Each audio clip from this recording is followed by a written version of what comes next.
joke, what you waiting on, Joe? My little bro really out his mind, got to dance with the poker. Yes, sir.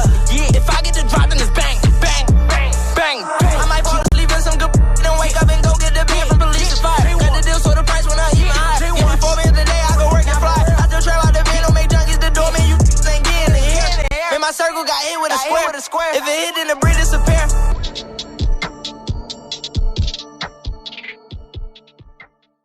She won. Man, when you gon' drive, what you waiting on, joke? What you waiting on, Joe? My little bro really out his mind, got to dance with the poker. Yes, sir. Yeah, if I get the drop, then it's bang, bang, bang, bang, bang. I might fall asleep in some good then wake up and go get the beer from police to fire. Got the deal, so the price went up even higher. Give me 4 minutes a day, I go work and fly. I still trap out the van, don't make junkies the door, man, you ain't getting in here. Man, my circle got hit with a square. If it hit, then the bridge disappear.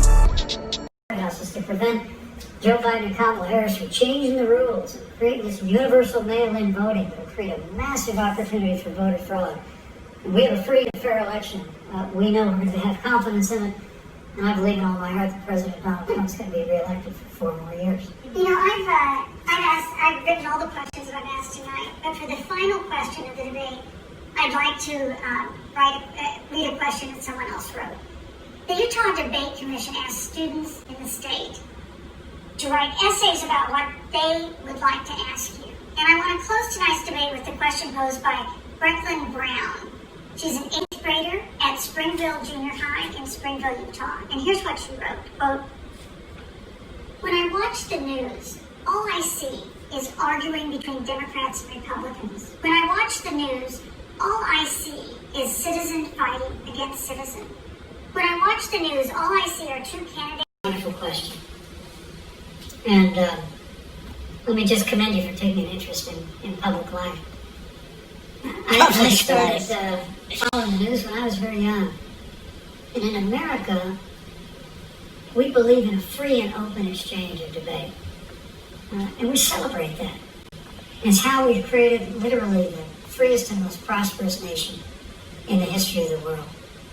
I would tell you that don't assume that what you're seeing on your local news networks is synonymous with the American people.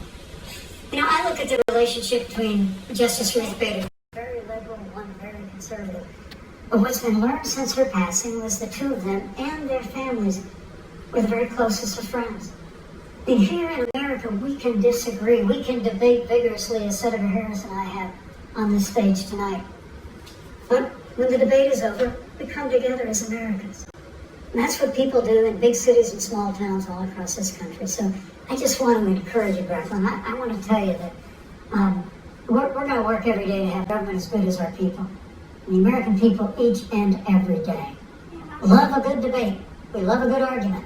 But we always come together and are always there for one another. Thank you. In times of need. And we've especially learned that through the President. difficulties of this year. Senator Harris, what would you say to Brecklyn? First of all, I love hearing from our young leaders. And when I hear her words, when I hear your words, Brecklyn, I know I'm excited to run for president. Is after Charlottesville, which we talked about earlier. It so troubled him and upset him like it did all of us, that there was that kind of hate and division. What propelled Joe to run for president was to see that over the course of the last 4 years, what Brecklyn described has been happening. Joe has a long-standing reputation of working across the aisle and working in a bipartisan way. And that's what he's going to do as president. Joe Biden has a history of lifting people up and fighting for their dignity. You have to know Joe's story to know that Joe has known pain, he has known suffering, and he has known love. And so, Brecklyn, when you think about the future, I do believe the future is bright.